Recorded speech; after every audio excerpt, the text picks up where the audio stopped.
Well, welcome everyone to CG webinar number 348. And we have with us today Peter Mandler from the University of Cambridge, who's going to talk about the swing to science, retrospects and prospects. But before I introduce Peter, let me take you through the webinar protocols. Now, it's a pleasure to introduce Peter Mandler. He teaches modern British history at Cambridge and where he's Professor of Modern Cultural History and the Bailey Lecturer in History at Gonville and Caius College. He's the author of The Crisis of Meritocracy, Britain's Transition to Mass Education since the Second World War. And I think some of our viewers today will be familiar with that important book. He's also working on a book, or I think nearly finished a book, Peter, on the universal secondary education in Britain, co-authored with Laura Carter and Chris Jefferson. At this point, Peter, I think the screen is yours. I'm happy to hand over to you. Thank you very much, Simon. Let me just share my screen and start my PowerPoint. There we go. Thanks, Simon. I'm delighted to join you. I'm a historian, but I'm one who particularly likes to talk to people in other disciplines and to learn from them. And I hope what I have to say will show me learning, but I also think that if you talk across disciplines, hopefully other people will learn from you. So it's great to have this opportunity. What I want to talk about is what I think is viewed in the long term as one of the sort of the great inflections in education in Britain over the last 70 years, which was basically an inflection in the share of university degrees that taken up by STEM, by science, which was in decline for 40 years and has been increasing in the last 10 or 15 years. And that's a major shift, which really hasn't had much close examination by the people you'd expect to examine it. Now, here I have to say I'm speaking, I know, to a global seminar. I'm afraid my perspective is unremittingly mononational. I'm talking about the United Kingdom.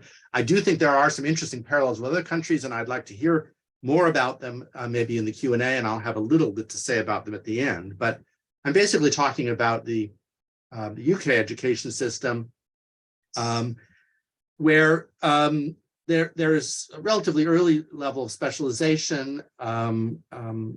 Kids are making decisions at 13 or 14 about what to take at GCSE, the exam that's taken at 16. And although that's a wide spectrum of subjects, the choices they make still have long-term effects. And then they make a more specialized set of choices for A levels, which they take at 18. And of course, in the UK system, they choose mostly one subject to do at undergraduate level. Now, as I said, I'm looking here at a major inflection point that happens around 2010.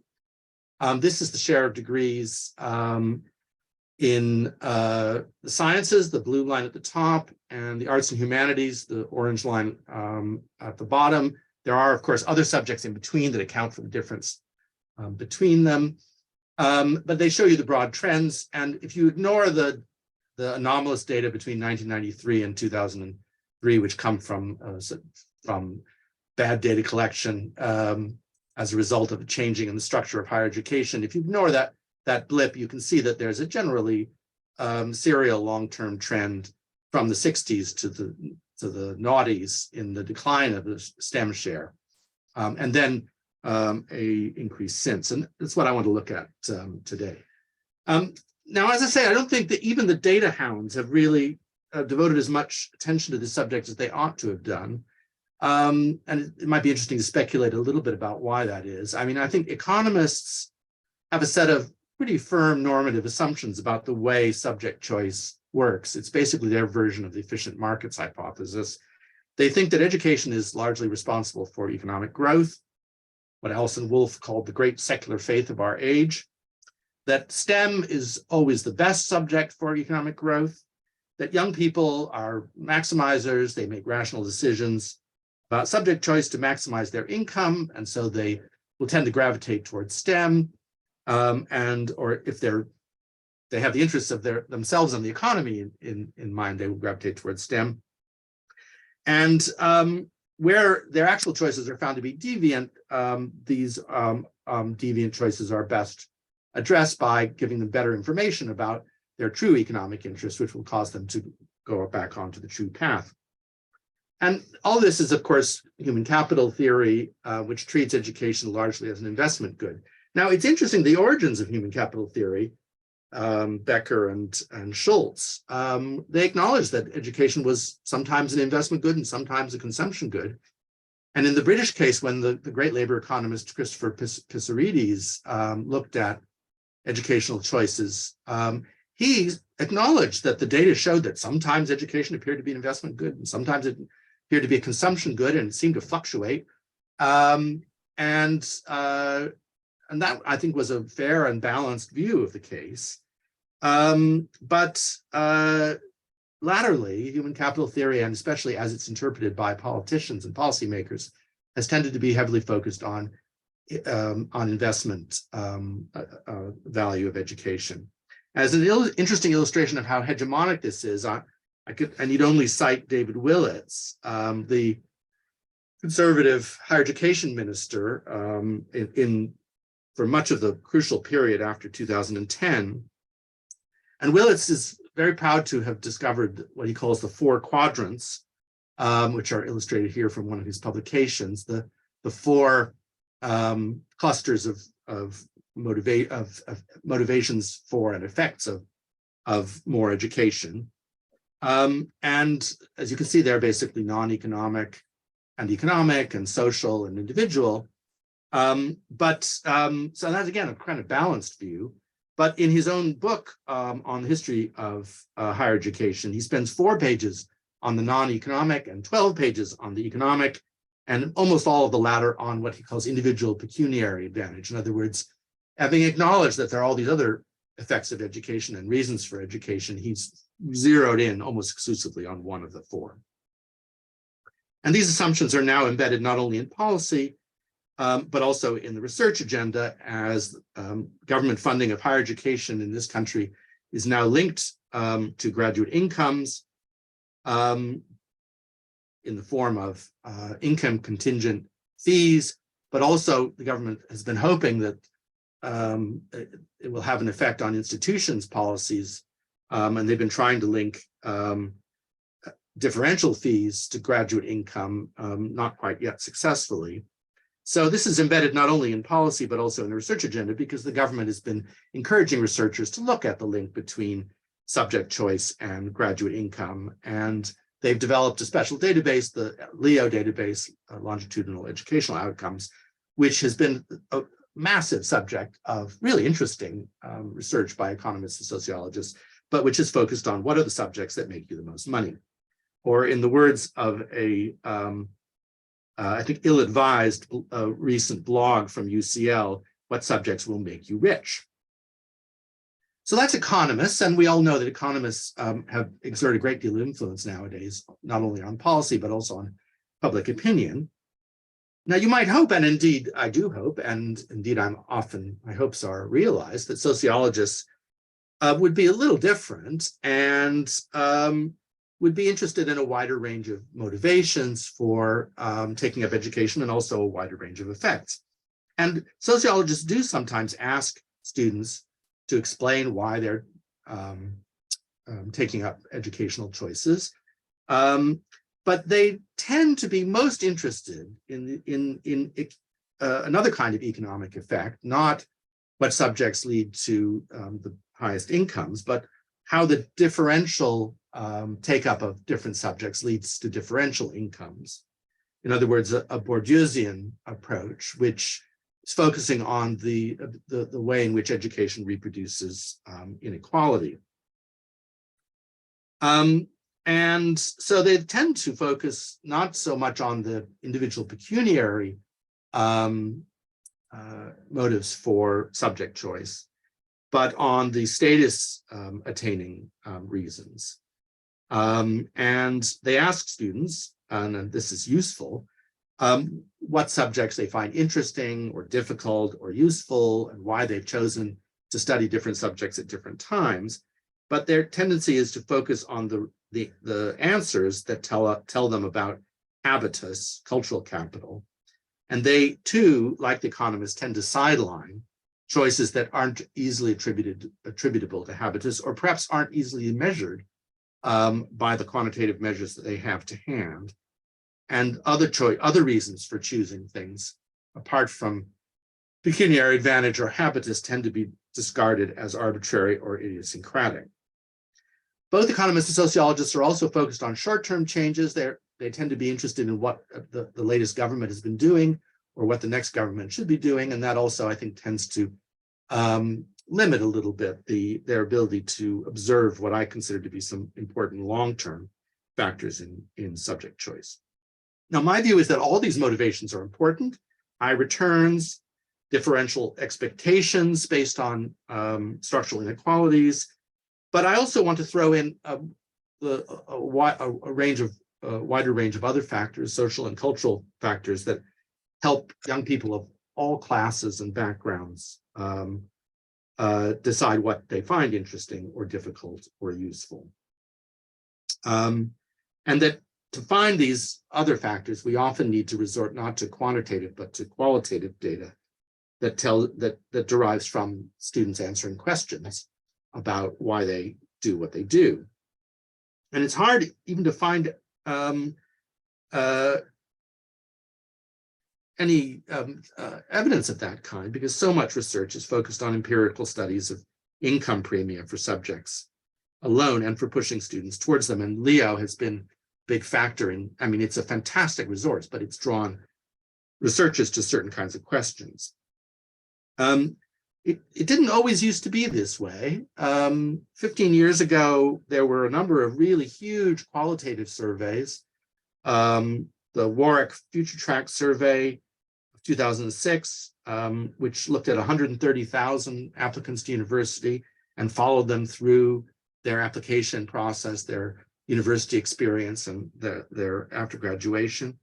The exam board OCR had a team led by Carmen Vidal-Rodero, which did an extensive survey in 2007, trying to work out why children chose, or young people chose, the A-level choices that they did. I wrote to Carmen recently and said, well, what's happened since 2007? She said, well, we have other research priorities now. So that kind of very labor-intensive survey work is no longer much in fashion. So there has been some good survey work recently. It tends to be focused on individual subjects, and Claire Callender's recent work has asked a large number of young people about their choices, good representative sample. But I mean, Claire also, like a lot of sociologists, is interested in the Bourdieusian implications, the effects of their choices on mostly social class inequality. So what I want to do in the time available to me is look back over the historical trend. First, the swing away from science from the 1960s to the noughties, to look at what factors probably influence subject choice in this period, which led to this swing away from science. And then I'm going to try to see whether those same factors or different factors might be applying since 2010, when the swing went into reverse. So the swing away from science, when it began in the 1960s, was a subject of fair amount of contemporary comment and concern. The C.P. Snow's Two Cultures in the late 1950s had raised great sensitivity to the allegedly low status of science in British culture. But then instead of things, and the white heat of the technological revolution that Harold Wilson talked up in the 60s, as well as Cold War pressures, were designed to reverse the alleged British aversion to science and to increase the number of young people that went into science. And so when, in fact, empirical studies found that it was going exactly the opposite direction, that in fact, some kind of height of scientific engagement had been experienced around the time C.P. Snow wrote The Two Cultures in the late 50s, and that as early as 63, it was already in decline. That naturally caused a degree of policy interest. And a lot of people will know about Lionel Robbins, who did the Great Inquiry into Higher Education in 1963. And many people will know about Klaus Moser, who did this statistical work for Robbins. And Moser himself had a project looking at the swing away from science in the late 60s. And his Klaus Moser, so to speak, was a statistician named Celia Phillips, who's still working in the statistics department at the LSE, or I think she was a few years ago when I went to talk to her about it. And she wrote a really excellent book about the reasons for the swing away from science. And there were major national inquiries, the Dainton reports of 66 and 68. So there was quite a lively discussion about the swing away from science in the late 60s and the early 70s. After a while, actually, they just came to accept it, because as you can see, the swing continued, and nothing government said or did was making any difference. And so it actually just became a non-subject from about 1975, even though the swing continued. What did they learn? Well, one thing they learned that the swing away from science was not what they had initially hypothesized, was a consequence of the early specialization system. I mean, this was something that C.P. Snow had said, oh, we specialize too early, young people don't get interested in science, and by the time they do get interested in science, it's too late because they've already made their subject choices. But as we've seen, Snow was wrong about the fundamental orientation of the British education system, and he was also wrong about early specialization, because it was discovered that in Scotland, which doesn't have the early specialization system, the same swing away from science was happening at the same time. And then it was discovered that it was a European-wide phenomenon by the late 60s, early 70s. And actually, this is one reason why the debate kind of stopped, because OECD said, look, everyone is doing this. And it just became naturalized. So it wasn't really about the peculiarities of the English system. Certainly, there were some labor market effects. This is a period, the late 60s and the early 70s, especially of beginnings of a epoch-making shift away from industry to service sector employment, especially the rise of the helping and caring professions, especially professions that were attractive for conventional gender reasons to women. And because eventually in Britain in the late 70s and 80s, more and more women are entering higher education and the labor market, these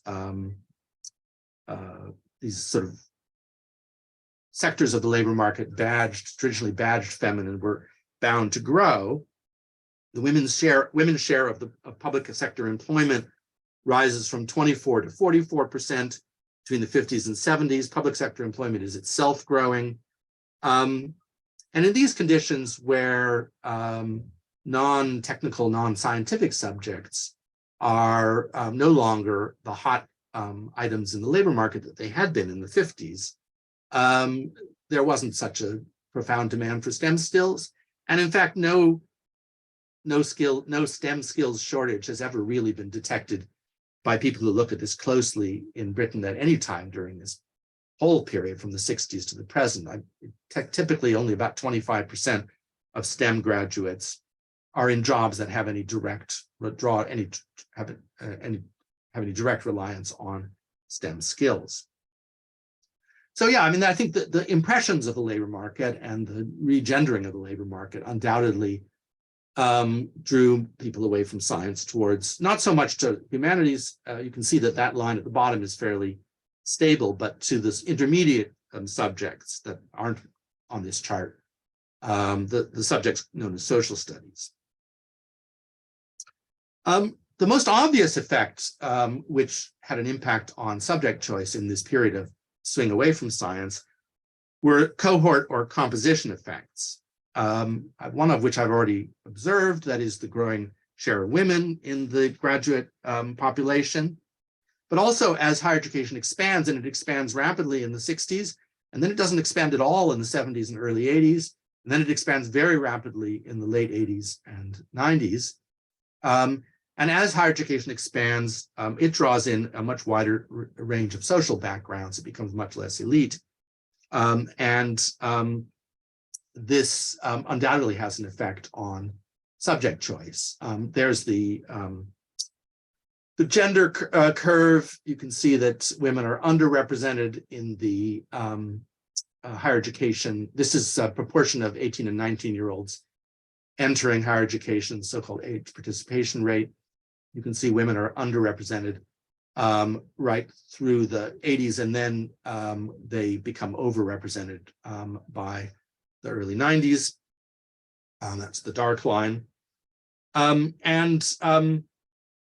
The wider range of social backgrounds, as well as the larger number of women, benefits, as I've said, not so much arts and humanities as social studies, social science, business, law, communications, media, and cultural studies.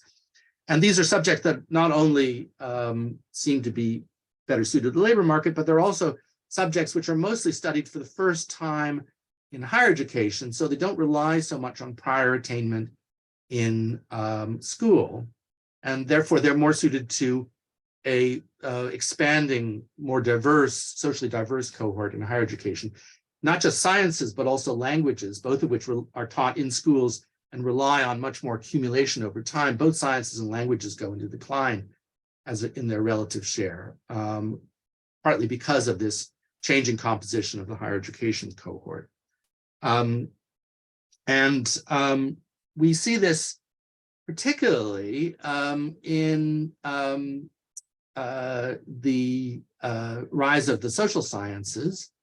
This is the share of all A levels. So these are choices made at 16 for an exam taken at 18. The share of all A levels taken in sociology, which starts out at very low proportion, just hardly 1%, and rises to 8% today. But you can see that there's a huge growth in the period of growing higher education, rapidly growing higher education from the 90s, and psychology even more strikingly. And that's partly because psychology benefits both from the more socially diverse cohort and also the fact that women are particularly attracted to it. And psychology, which isn't offered as an A-level subject until relatively late in the day, is the fastest growing subject and now pretty much the most popular subject. And this is another effect of both the gender and the social diversity growth, which is that amongst the sciences, biology, which in the 50s and 60s had been the least popular science, that's the gray line, becomes in the 70s and 80s, and especially since the huge growth of women's share and social diversification since the late 80s, has become by some way the largest of the A-level cohorts amongst the main sciences. And you can see that physics had a particularly hard time, physics was very badly hit both by social diversification and by more women. So, I mean, those were the main effects of that you can measure that explain the swing away from science.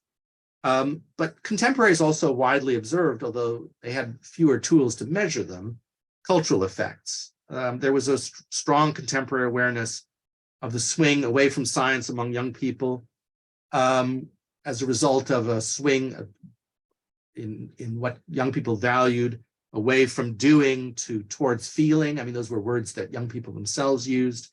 Concerns about the irresponsibility of science, scandals over heart transplants, pollution, nuclear weapons, and so on. In general, science had a bad press in the 60s and 70s, and the social sciences and social studies in general seemed much closer to where young people were at. Interestingly, an A-level question for the general studies exam in 1969 asked young people to answer the question, how do you explain the swing away from science that's taken place in the 60s? And the answers, which have been studied, include a range of of answers which, again, don't tend to show up in quantitative measures, but require this kind of qualitative survey. Science is boring. Science has a bad public image. Science lacks opportunities for self-expression. Science is hard and unfeeling. Whereas the humanities and social sciences in these essays in 1969 were said, especially for girls, to reflect their desire to help the community directly through social action. Now, it's very hard, as I say, to measure those kind of questions, those kind of changing attitudes, but I think they have to be brought into play. And so let's now ask the question, which of these factors have been in play since 2012? Now, first of all, we have to look at exactly when the swing to science began. You can see that in terms of university degrees, it began in 2012. Well, that's 2008 in terms of applying to university, because people apply in this country to just generally to study a subject. So the decision to study more science began in 2008. And see, now this, I don't know, on my screen, I can't see the captions or the right-hand side of the screen. I'm not sure whether you can. Oh, no, I think it's all showing, Peter. I think it okay, looks that's okay to me. Yeah, that's fine. So the swing to science started at university level in 2008. At A level, you can see that the swing to maths began as early as 2006. And this is, again, the share of all A levels, and maths starts a pretty remorseless and pretty striking upturn pretty precisely in 2006. But science lags behind, and science has a much slower upturn, and it doesn't start until about 2009 or 10. Now, the swing to science at A level has been traced back even earlier to a policy change. And this is actually one case where I think you can show a policy change had a direct impact, but it was only a very limited impact. And this policy change was about what students were encouraged to do at GCSE, that is the exam they take at 16. And before about 2006, a lot of students had been taking science as a generic subject, what was sometimes called single science or double science, and not as 3 single sciences, chemistry, biology, and physics. And the New Labour government at the time felt that the less advantaged students who were doing generic science were less likely to do science at A level, less likely to do science at university, less likely, therefore, to benefit the economic growth by taking up STEM careers. This was the logic.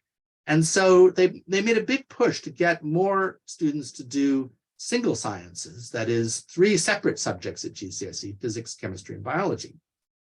And you can see that this had an effect. And the proportion of all GCSEs in single sciences, all 3 of them pretty much in tandem, because you either did generic science or you did all 3 single sciences, that proportion rose from 1% to 3% between 2006 and 2012. It then leveled off. Therefore, that's a one-off effect. And that undoubtedly helped to boost the number of people who were available to do sciences at A level and the number of people who were available to do sciences at degree level. But that effect passed very quickly because, as you can see, it's pretty much leveled off the proportion doing single sciences since.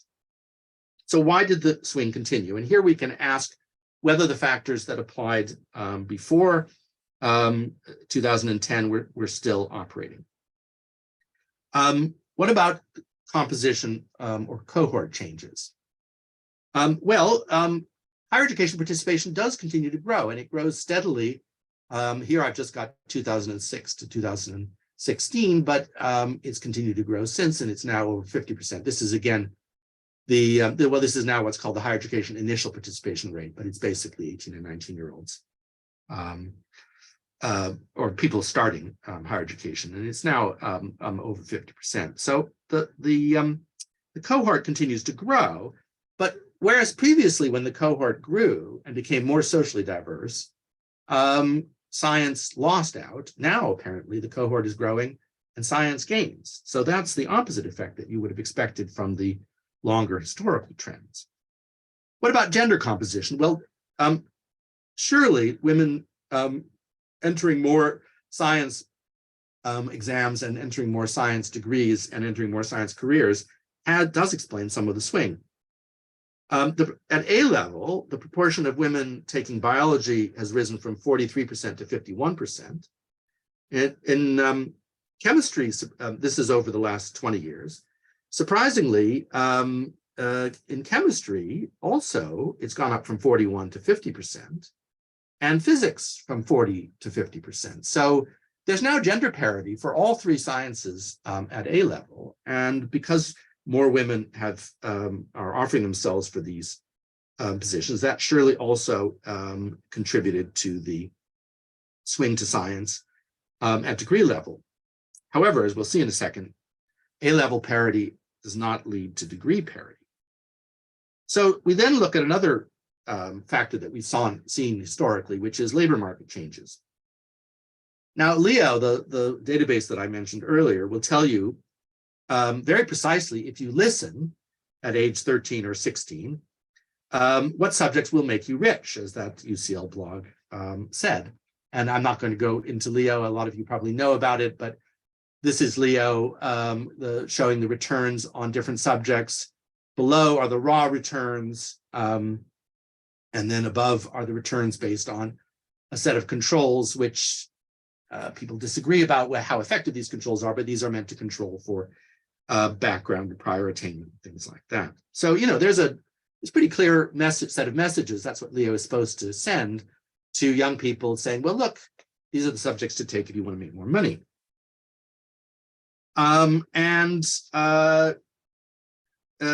Of course, you can't just look at the raw data. You have to look at the controlled data.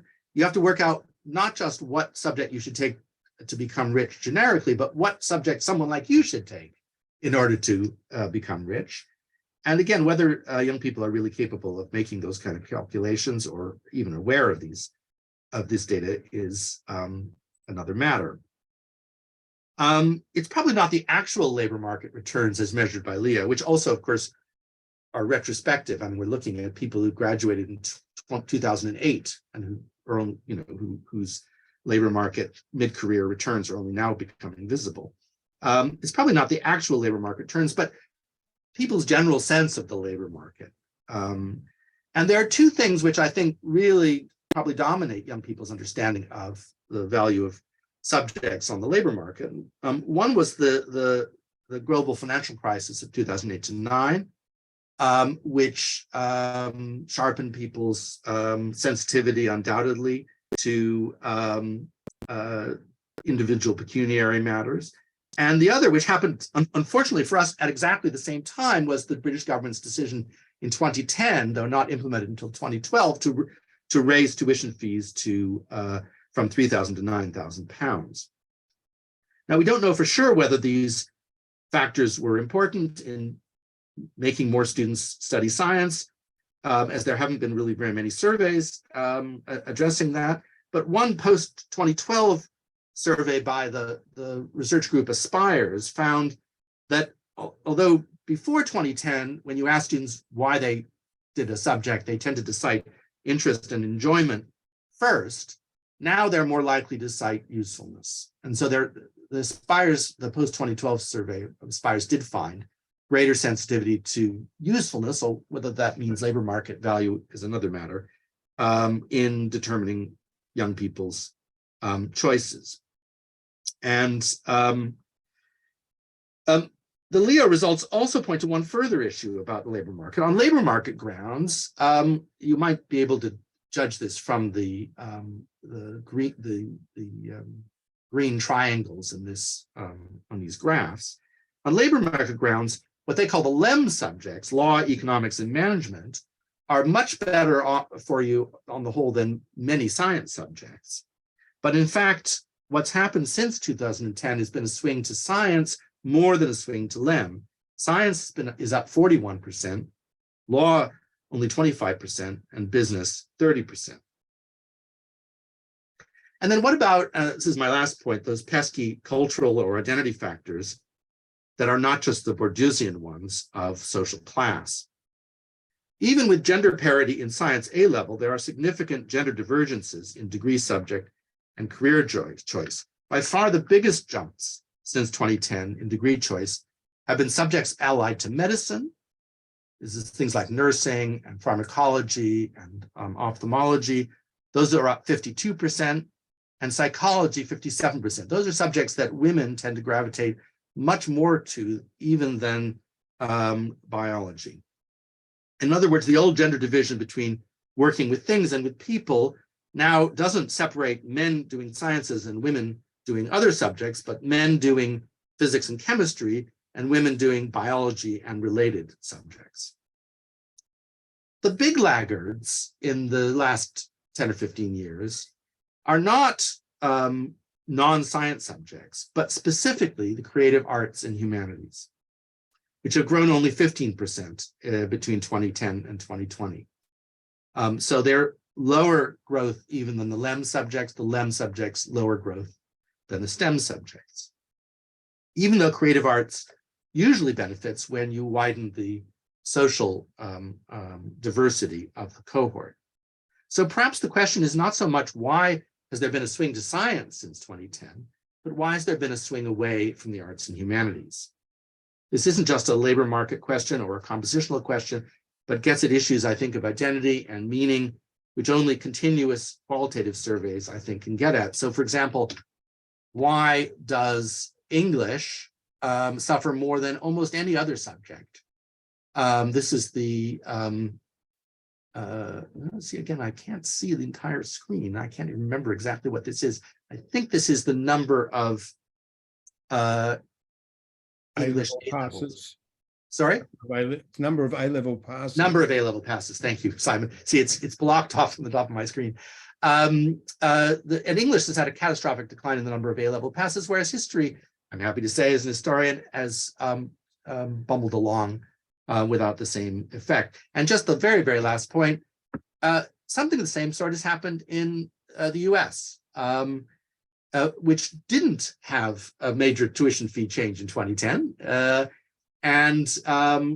You can see here that the humanities have had a decline since 2010 after a fairly stable 20, 30, 40 previous years. And then the English and history, which I think are the purple and the orange lines, have declined equally rapidly in the US, rather than English being much worse off than history. So I think those kinds of more granular questions also require a closer look with qualitative as well as quantitative questions. So I'll leave it there.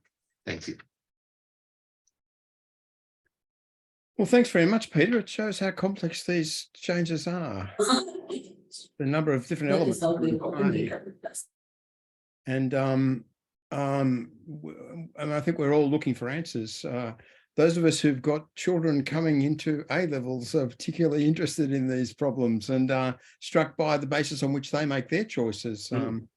And those sort of larger cultural signals, I think, are playing out in the youth population and perhaps in the parent and youth conversations in ways which we can only start to guess at, really, in the way you've very intelligently done today.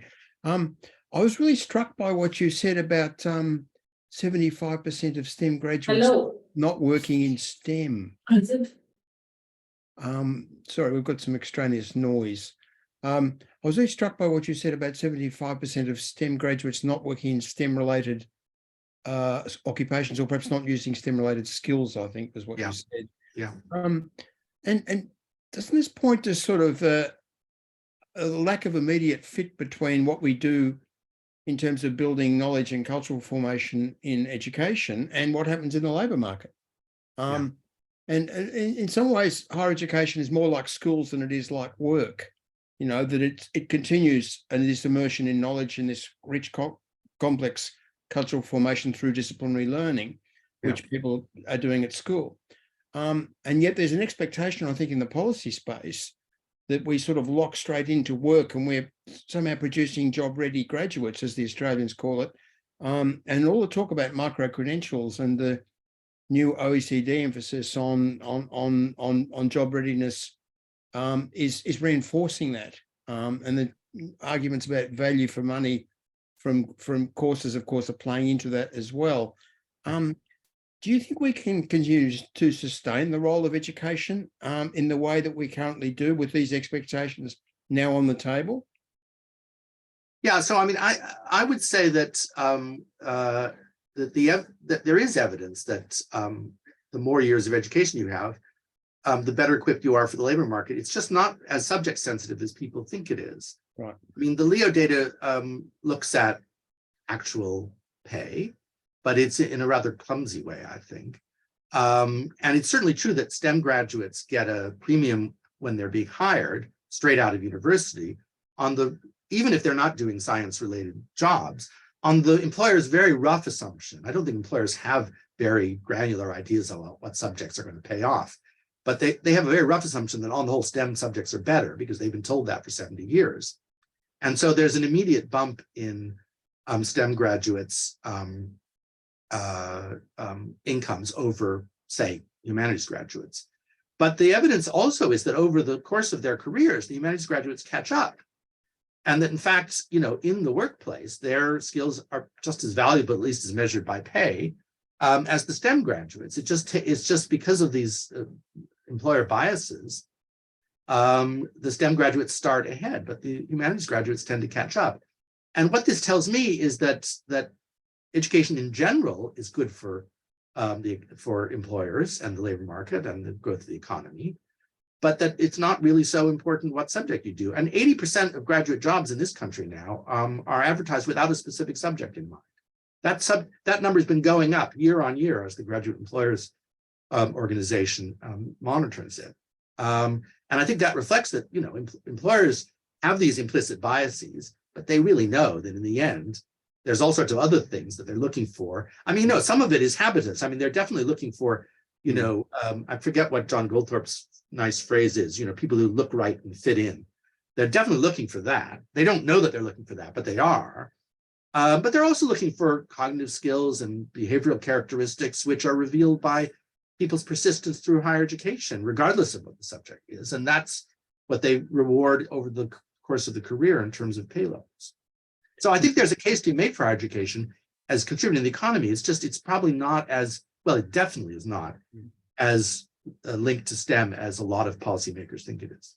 This reminds me of a conversation I had with a labour market economist who's been one of the apostles, I think, of the more targeted and investment-based vocational approach to thinking about education planning.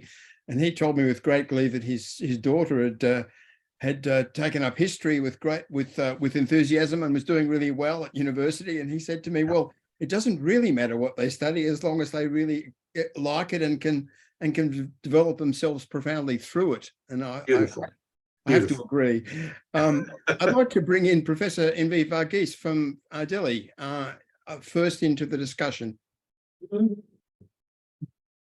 Thank you, Simon. Thank you for this opportunity given to me. I had two concerns which I want to raise from the data that was presented during the presentation. The first one is that I infer from the data, not directly, that as a result of the increase in the student fees in UK, there was a change in the preference pattern of the subjects of study in favor of science. And that is the trend that we find from 2010-11 onwards. Larger number of females are opting for science. The second one is that I'm not very clear about the conclusion that can be drawn. Who is benefiting from massification? The men or women? Because UK has already touched the universalization stage of higher education. So this expansion is benefiting, relatively benefiting more whom, whether it is the females or the male. Thank you very much. Thank you, Simon. Yeah. Well, I mean, on the first point, I mean, you know, there's some coincidence between the fee increase and the swing to science. But as I said, other things coincide with it at the same time, like new attitude to the labor market after the 2008 to 9 global financial crisis. And I think probably other attitudinal changes, as Simon said, that are arising from peer discussions and parent-child discussions. So I'm reluctant to say it has to do with the high tuition fees alone. I don't think there's any reason to conclude that. I mean, the tuition fees haven't continued to go up, and yet the proportion of science, I mean, they've actually been artificially capped, and yet the proportion of science students is still rising. On the second point, it's a very good question, who benefits? I mean, obviously, women have benefited more than men in the sense that more women now, I think it's 56% of undergraduates are now women. And they're obviously reaping some labor market returns from that, although not the same labor market returns that men reap. But I wouldn't yet say that we've reached the maximum level. I mean, the age participation rate here is about 50%, and it's 70% in Korea. And Nick Hillman of the Higher Education Policy Institute, and I don't agree with Nick on lots of things, but I agree with him on this bit, has said, well, why shouldn't we have a 70% target? And I kind of agree. I mean, I think that, you know, 21 is the new 18. And we now have compulsory education to 18 in this country. And until we have a much higher level of higher education participation to 21, then we're going to continue to have the great inequalities in higher education participation that we have.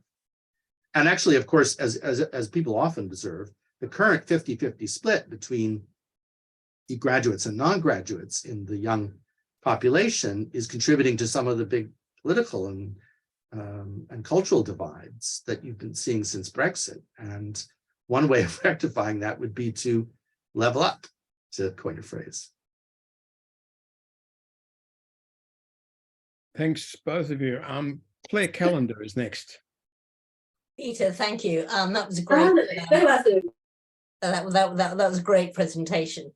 I was just wondering, in terms of the mix of factors, particularly affecting the take-up of subjects allied to medicine amongst women, and that is the importance of the redesignation of nursing and various other PAMS courses as degrees in 2009.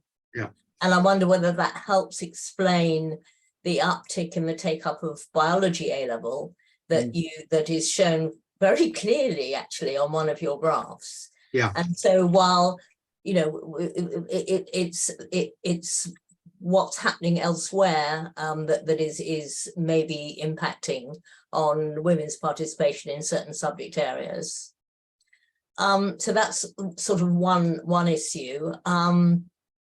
And the other is that I think, I mean, certainly from research I've undertaken, while I didn't look at specifically STEM vis-a-vis non-STEM subjects, but I did do research I believe you've looked at, which was trying to examine the extent to which the rise in tuition fees in 2012 had any impact on prospective students' choice of subject.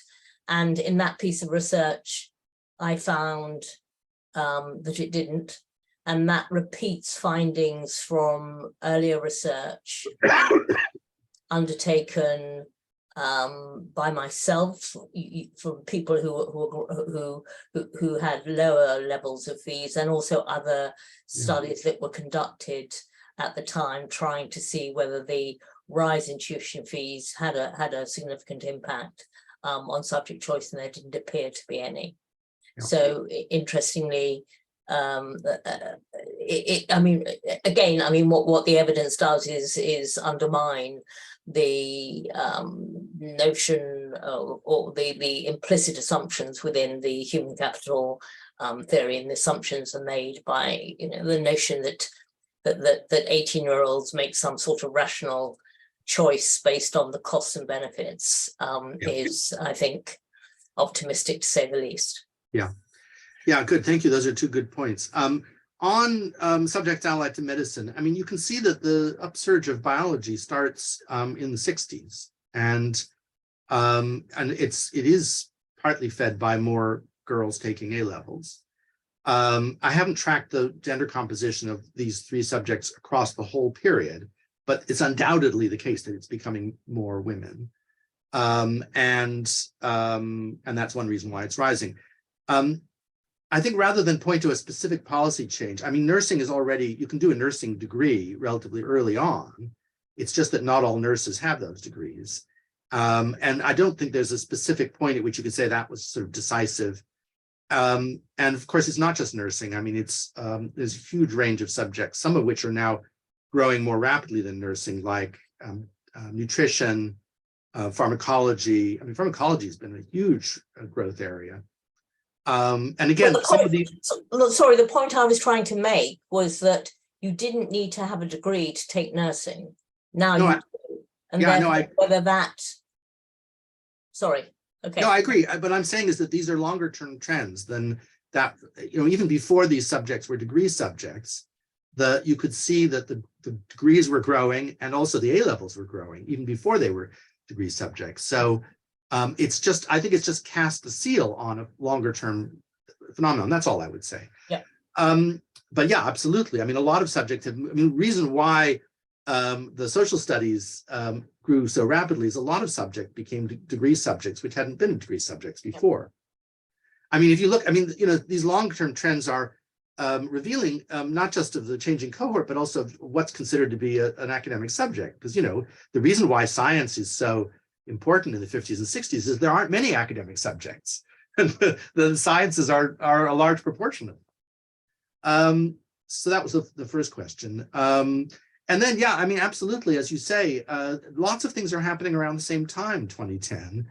And I suspect they're interacting in ways that we find it difficult to decompose. I mean, even if people are not more directly sensitive to fees, they are more sensitive to their sense of the insecurity of the labor market, and that might in turn make them think about fees and debt levels alongside or as part of a wider concern about what am I going to be doing between the ages of 18 and 21, and how is that going to affect the rest of my life? But as I said in answer to the last questioner, I tend to share your skepticism that, and I have read your work on this, that the debt itself is the major determinant. And I mean, quite apart from the fact that I just don't think, we certainly 13-year-olds don't make any decisions based on future labor market prospects. I don't think 16-year-olds do much either.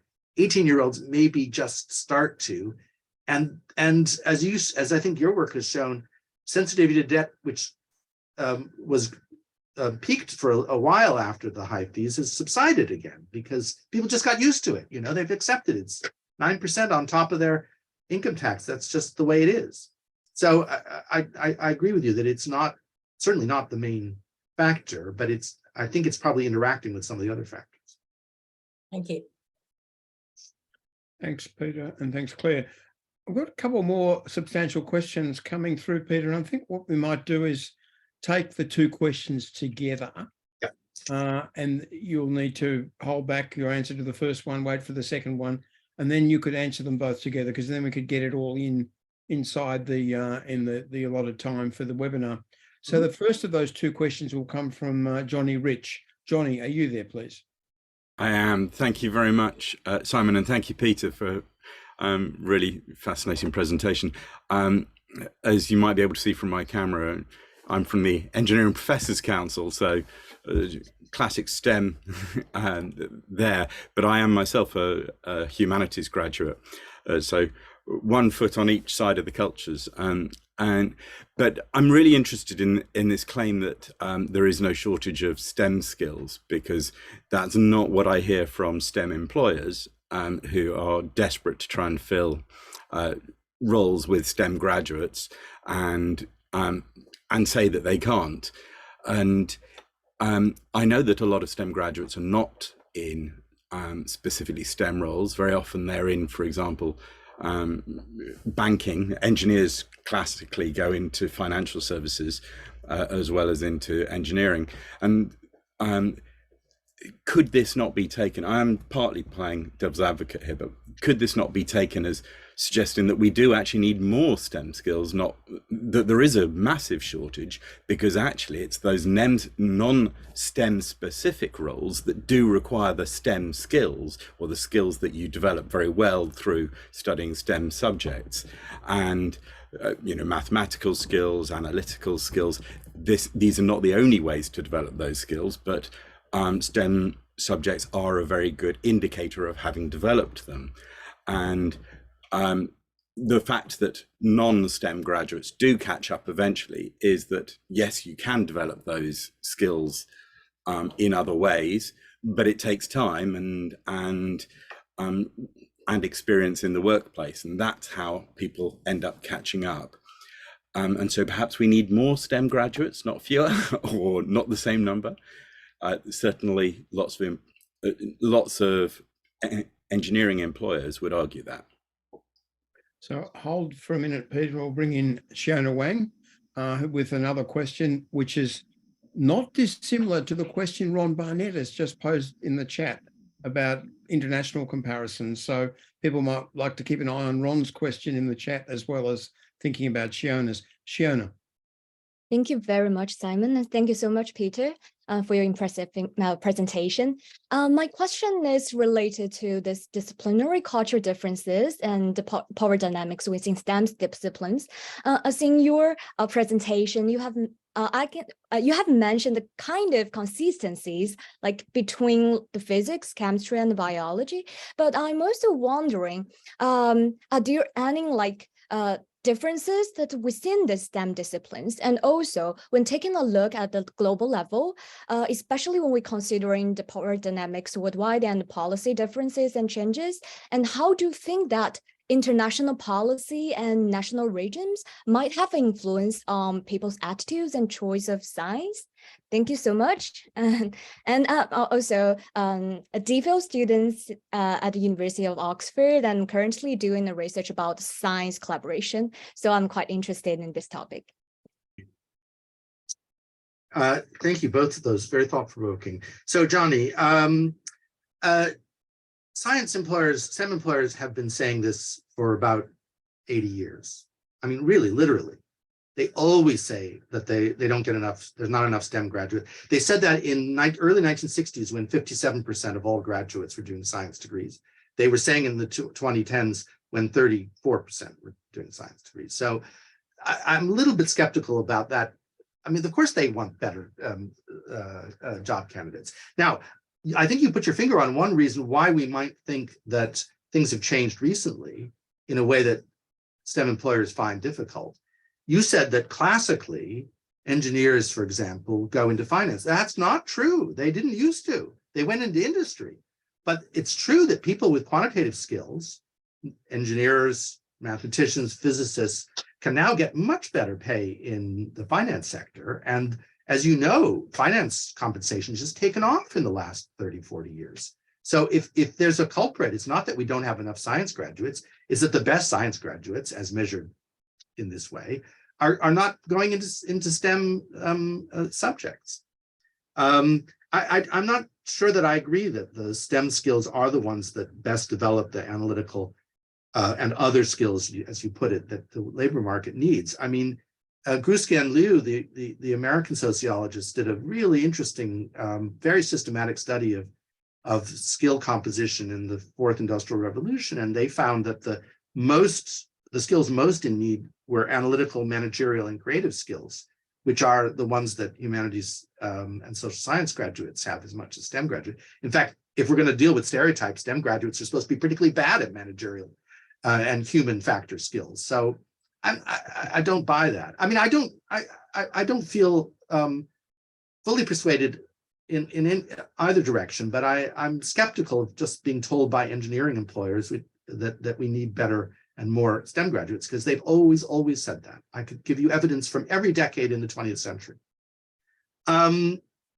Shona, differences within STEM. I mean, I think I did try to address that briefly. I think that biology has fed a much wider range of subjects than that is, biology in school has fed a much wider range of subjects at degree level and a much wider range of professions. And that's one reason for biology swooping up in the league table. It's also the place where women are best represented, and psychology, which is as an A-level subject, is classed as a biological subject. And sometimes at degree level is classed as a biological subject. Psychology has become, it was a 75% male subject in 1970. It's a 75% female subject in today. And that's been, as I said, one of the big differentiators. As far as the international comparisons go, I'm really at everyone else's disposal. I mean, I know a fair amount about Britain. I know a little bit about America and about Australia, partly because I've read Simon's work. And I don't really know much about these trends in the wider world. But if we go back to the lessons from history, one thing that's really striking is that the swing away from science of the late 60s and early 70s was almost universal in the European and American and English-speaking worlds, but not in other parts of the world. And it would be interesting to decompose that differentiation. And I don't know what the equivalent differentiations would be since 2010. I'd be very, very keen to learn more. And Ron Barnett has raised questions about the larger trend, which I don't think we'll be able to answer in the webinar, but isn't it interesting to do the comparisons across countries? And of course, there is that strong Chinese turn to STEM, or if you like, fixed commitment to STEM over a long period of time, with the majority of students at school and at university doing explicitly STEM-related forms of study. I mean, I think that the issue that we might have spent more time on here is the growth of business studies and that whole sort of related set of disciplines, and how that they're positioned quite well in relation to employment of graduates as well. We'll have to stop there, I'm afraid, because we've run out of time. Fascinating topic, fascinating discussion, great presentation, Peter. Thank you very, very much. We're going to continue to talk about the relationship between education and work, which has been an implicit rather than explicit theme here, on Thursday this week, and we'll return to these issues again. Peter, I hope we'll see you back on the CGHE webinar program at some stage in the future. We'll certainly be following your work with interest. And we, again, thank you very much for your contribution today. Look forward to seeing it repeatedly on YouTube. Thanks, folks, for participating today. Come back in 2 days' time for another round of CGHE webinar. And I'll have to say at this point, bye for now.